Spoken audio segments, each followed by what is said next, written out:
Printed salwar और plane कमीज़, ऐसा suit अगर आपके भी पास है तो ये वीडियो आपके बहुत ही काम में आने वाली है, क्योंकि मैं एक बहुत ही सुंदर सा नेक डिज़ाइन आपके साथ शेयर करने वाली हूँ। तो ये वाली वाइट कलर की प्लेन शर्ट है और इसके साथ में ये प्रिंटेड जो फैब्रिक है ये इसकी बॉटम है, और साथ में मैंने इसके बीच में ये वाला कपड़ा जो है बचा लिया था नेक डिज़ाइन बनाने के लिए।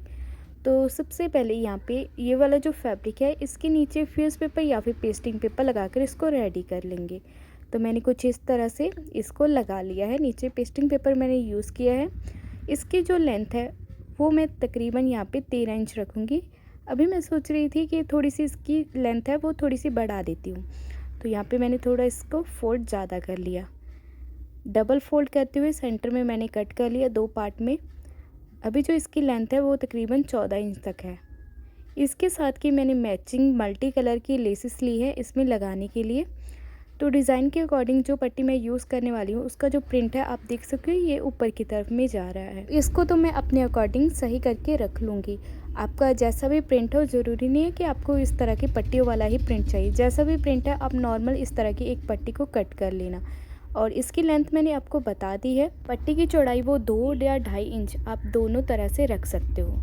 तो यहाँ पे पहले किनारे की तरफ इस लेस को उल्टा रख कर स्टिच कर लेंगे। तो यहाँ पे मैंने लेस को स्टिच कर लिया है।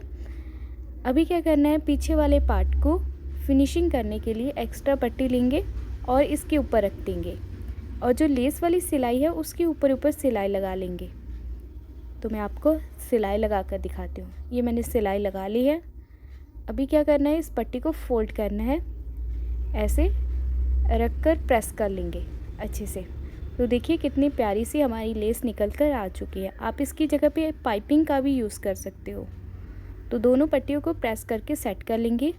तो बराबर रखते हुए मैंने कट कर लिया है।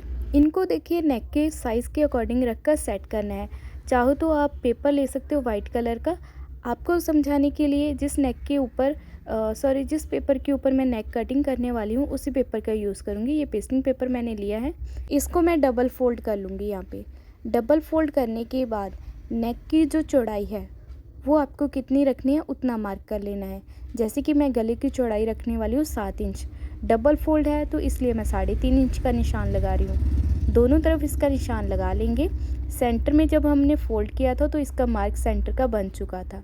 तो यहाँ पे एक पट्टी को ऐसे तिरछा रखना है इसके साइज़ के अकॉर्डिंग। चौड़ाई को आपको उतना ही खोल कर रखना है जितना कि आप चाहते हो। नीचे बस आपको दोनों पट्टियों को मिला कर रख लेना है।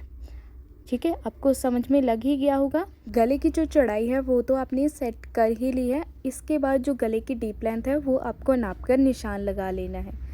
तो यहाँ पे जो डीप लेंथ है अभी के लिए ज़्यादा है क्योंकि हमने 14 इंच लंबी पट्टियाँ ली थी। डीप लेंथ आप जितनी भी रखना चाहते हो उससे आधा इंच बढ़ाते हुए एक मार्क लगा लें। ठीक है, यहाँ पे मैंने दोनों तरफ पट्टियों के ऊपर मार्क लगा लिया है। इसके बीच का जो स्पेस है वो आपको नाप लेना है। यहाँ से ये कम से कम 3 इंच तक आ रहा है। तो यहाँ पे 3 इंच आपको याद रखना है कि इसका जो चौड़ाई का मार्जिन था वो कितना था। और यहाँ से पकड़ते हुए पहले एक पिन लगा लेंगे। पिन के बाद इसके ऊपर एक सिलाई लगा लेनी है। तो यहाँ पे मैं आपको सिलाई लगा कर दिखा देती हूँ। तो ये सिलाई मैंने लगा ली है। अभी के लिए जो नेक है वो हमारा ज़्यादा भी हो सकता है। इसके लिए आपको इस चीज़ का मार्क कर लेना है, जो भी आपने नापा था ये 3 इंच तक है या नहीं। ठीक है, उतना ही खोलकर नाप को रखना है। तो यहाँ पे एक मैंने मार्क लगाया है इसकी लेंथ को नापने के लिए कि कितना पैच हमें फिल करना है। इसकी जो डीप लेंथ थी वो 5.5 इंच थी। यहाँ से 3 इंच है, बाहर की तरफ भी नाप लेंगे 6.5 इंच। तो आपको एक पीस लेना है 6.5 इंच चौड़ाई वाला और डीप लेंथ इसकी रखेंगे 5.5 इंच। तो मैंने क्या किया है, एक फैब्रिक के नीचे पेस्टिंग पेपर लगा लिया है। तो इसी साइज़ के अकॉर्डिंग मैं इसको कटिंग कर लूँगी। और जो हमारी शर्ट थी उसके बीच में ये प्रिंट वाला फ्लावर भी था, प्रिंट नहीं था, ये एम्ब्रॉयडरी हुई थी। तो मैंने सोचा कि इसी को सेंटर में रख कर लगा लेते हैं, ये अच्छा लगेगा। और इसको मैं यूज़ करने वाली हूँ इसके बीच में कुछ इस तरह से फिल करते हुए। तो सेम कलर के मैंने ये वाले एम्ब्रॉयडरी थ्रेड भी ले लिए हैं। ये वाला जो वाइट कलर का फ्लावर था इसको मैं थोड़ा सा और ज़्यादा हाईलाइट करना चाहती थी क्योंकि ये इतना दिख नहीं रहा था। तो उसके लिए मैंने सेम प्रिंट के अकॉर्डिंग एम्ब्रॉयडरी थ्रेड लिए हैं। इनको मैं निडल में डाल लूँगी और यहाँ पे छोटे छोटे टांके लगाते हुए जाना है। ये टांके तो आपको आते ही होंगे, ये मैं बैक स्टिच की तरह टांके लगाऊंगी। फिर भी अगर आपको नहीं पता है तो आप देख सकते हो, पहले थोड़ा सा बढ़ा के टांका लगाना है। और बैक स्टिच इसीलिए बोलते हैं क्योंकि हमें नीडल को बैक लेकर जाना होता है। तो जो होल से हमने पहले निकाली होती है सुई, उसी होल से डाल लेंगे। तो यहाँ पे छोटे छोटे से टांके हैं वो लगते हुए जाएंगे। पूरा जब हमारा फ्लावर है कंप्लीट हो जाएगा तो आपको देखने में काफ़ी अच्छा लगेगा। फूल के जो नीचे वाली पत्तियाँ हैं उनको मैं ब्लू कलर से और ऊपर वाला जो फूल है उनको पिंक कलर के साथ फिल कर लूँगी। थोड़ी देर के बाद पूरा फ्लावर्स मैं आपको कंप्लीट करके दिखाऊंगी। बस आपको यहाँ पे मैं टांका लगाना सिखा रही हूँ। इसके बाद मैं पूरा फ्लावर कंप्लीट करूँगी इस पिंक थ्रेड के साथ भी। तो यहाँ पे देखिए हमारा फ्लावर जो है वो पूरी तरह से कंप्लीट हो चुका है। तो अभी इस पैच को नेक के बीच में फिल करना है। तो ये वाले जो मार्क है वो मैंने लगाए हुए थे। मार्क के अकॉर्डिंग इस पैच को रख कर फिल करना है। यहाँ से चौड़ाई को माप लेना है कि हमारी 3 इंच है या नहीं। ठीक है, तो यहाँ पे साइड में पिन लगा लेंगे। पिन लगाते हुए इसकी साइड में स्टिच लगानी है, इस पैच की साइड में। ठीक है, किनारे की तरफ नहीं लगानी है। नेक की जो चौड़ाई है वो भी आपको ऊपर से माप लेनी है कि वो ज़्यादा तो नहीं हो चुकी है, इसलिए आप पिन को उतार कर आगे पीछे भी कर सकते हो। तो ऊपर की तरफ मैं सिलाई लेकर आ रही हूँ और इस पैच को इसके साथ पहले ही स्टिच कर देना है। ये बहुत ही इजी तरीका है इस तरह का नेक डिज़ाइन बनाने का।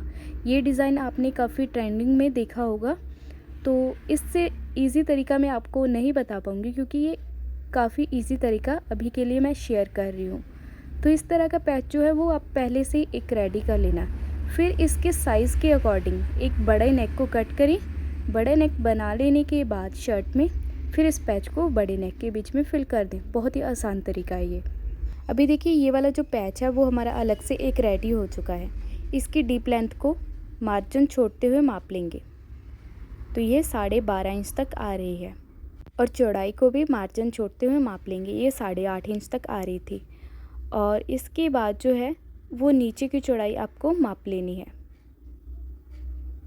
यहाँ से ये 2.5 इंच आ रही है। तो ये जो मेज़रमेंट है वो आपको याद रखना है। पेस्टिंग पेपर या फिर फ्यूज़ पेपर या फिर बुकरम ले लेनी है, डबल फोल्ड करना है। उसी साइज़ के अकॉर्डिंग आपको मार्क कर लेने हैं। डीप लेंथ का मार्क करेंगे 12.5 इंच, चौड़ाई का मार्क करेंगे 4.25 इंच और यहाँ से चौड़ाई का मार्क करेंगे 2.5 इंच का हाफ करते हुए 1.25 इंच। और इन दोनों निशानों को तिरछा मिला लेंगे। ठीक है, तिरछा मिला लेने के बाद इसका मार्जिन रखेंगे 1/2 इंच या फिर 1.25 इंच, उतना रखते हुए साइज़ को कट कर देंगे। फिर जो हमने शेप बनाई है उसके अकॉर्डिंग नेक को कटिंग करना है। इसके बाद जो काम है वो आपका बहुत ही सिंपल सा ही है। जैसे कि हम नॉर्मल नेक रेडी करते हैं वैसे ही इस नेक को भी रेडी करना है।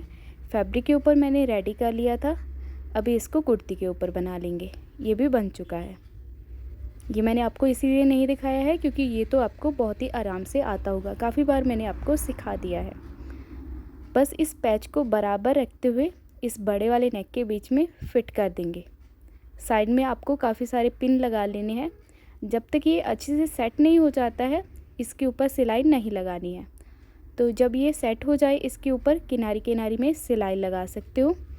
तो अभी ये वाली जो पट्टियाँ हैं ये हमारी उठ रही हैं। साइड में आप सुई धागे से छोटे छोटे टांके लगा सकते हो, सिर्फ ऊपर ऊपर। तो इसी के साथ आज का जो हमारा नेक डिज़ाइन था वो पूरी तरह से कंप्लीट हो चुका है। आपको उम्मीद करती हूँ कि बहुत ही आराम से समझ में आ गया होगा। एक बार कमेंट करके ज़रूर बताना कि आपको ये नेक डिज़ाइन किस तरह का लगा। आज की वीडियो में सिर्फ इतना ही। जल्द मिलती हूँ नई वीडियो के साथ।